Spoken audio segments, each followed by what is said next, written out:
And a disturbing story that we are learning more about today, coming out of Egypt.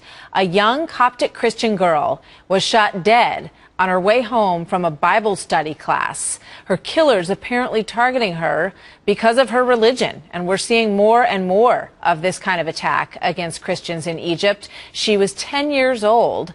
And she's just one of the latest victims of the chaos that has gripped that country after the army removed former President Mohamed Morsi and his Muslim Brotherhood backers from power. In the aftermath, some of their supporters have targeted Egypt's Coptic Christian community, blaming them, among others, for Morsi's fall. Lisa Daftari is a Mideast journalist and a Fox News contributor.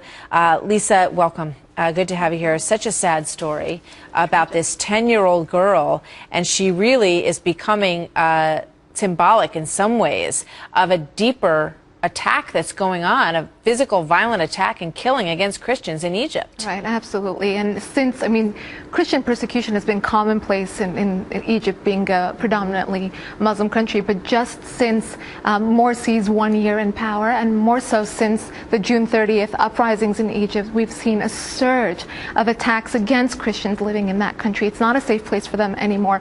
7 Coptic Christians have been killed since, this young girl being one of them. A priest was killed, another merchant was kidnapped from his shop and unfortunately killed. We've seen churches being burnt down, businesses being looted, and the Muslim Brotherhood has been very clear that they're not going to back down anytime soon, and in the meantime they're going to take action against local civilians, and obviously the Christians being a target of that. And this whole thing about blaming the Christians for the ousting of Morsi, there's hardly, 10% of the Egyptian population is hardly Christian. So even if every single Christian in that country was out into the streets, they wouldn't have been able to pull it off. Right.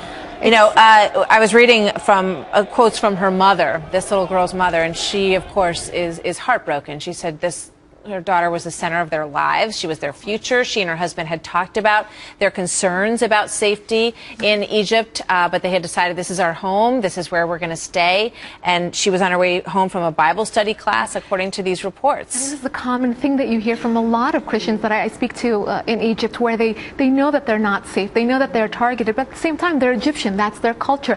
And another thing that's actually very telling about the people coming out into the streets, they were protesting side by side, Christians and Muslims. There is a unity there against Morsi, against the Muslim Brotherhood, against these radical. That's a great point. And that's one of the things that I'm wondering here, if in this violence and this devastation for this family, there might be a kernel of something that brings together Muslims and Christians who want to live in a democratic environment in Egypt, and perhaps this girl's death in some way down the road inspires them to get together. Right, and it's extremely symbolic in that way. There's a one-to-one correlation across the region. And again, let's look at the broader picture here, where as you see an increase in the radicalism, the extremism, and in those influences, you see an increase in Christian persecution. And that's across the board. We're seeing that in so many Middle Eastern countries and in North Africa as well. So, the silver lining, if you will, of this story is that the people of the country, 85 million strong, are becoming united in that they want the future of Egypt to have a more secular, a more united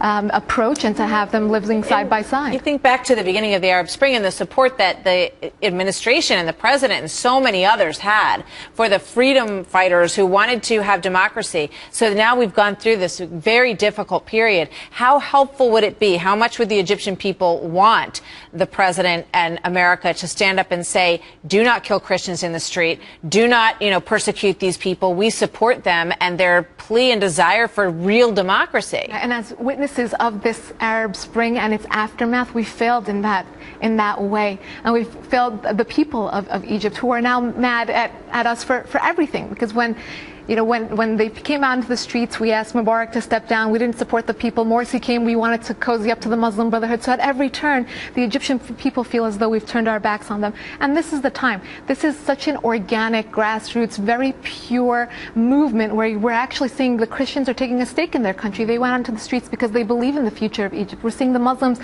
protesting side by side the Christians and wanting to live with them in peace and having this Egyptian country for all. And this would be the time for America to step up. Was democratically elected, but obviously they don't care about the concerns of these Christian people as part of that democracy, because they're killing them in the street. And these radical influences can only grow unless we step up and we actually put a stop to these growing influences. Lisa, thank you very much. Such a sad story, and your heart goes out to this little girl and her family and what is happening there. Many thanks. We'll see you soon.